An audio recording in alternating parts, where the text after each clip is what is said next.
గురుగారు, కన్యా రాశి వారికి ఈ వారం ఏ విధంగా ఉండబోతోంది? కన్యా రాశి వారికి గత వారం లాగానే ఒక్క గ్రహమే యోగిస్తోంది. రాహు 6వ రాశిలో ఉన్నారు. ముఖ్యమైన కార్యక్రమాల్లో ఏకాగ్రతతో పనిచేయాలి.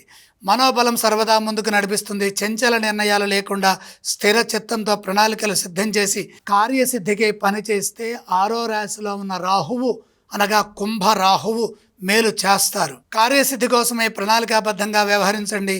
ఎందుకంటే వ్యతిరేక కాలం, అధిక గ్రహాలు వ్యతిరేక రాశుల్లో ఉన్నప్పుడు వ్యతిరేక కాలం కొనసాగుతుంది.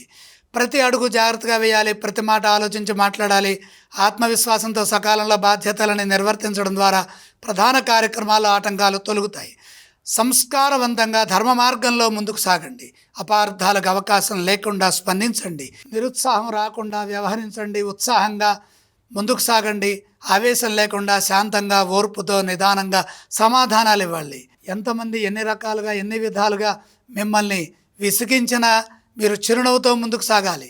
ఒక్కసారి పని ప్రారంభించిన తర్వాత వీలైనంత వరకు దాని ఎందే దృష్టి నిలపండి. దాటవేత లేకుండా ఎప్పటి పనులప్పుడే పూర్తి చేయండి. మిత్రుల సూచనలు అవసరమవుతాయి. పరిస్థితులను అర్థం చేసుకుంటూ పనిచేయండి. కుటుంబ సభ్యులతో కలిసి మంచి నిర్ణయాలు తీసుకొని ముందుకు సాగితే ఆటంకాలు తొలగుతాయి. శ్రమకు తగిన ప్రతిఫలం లభిస్తుంది.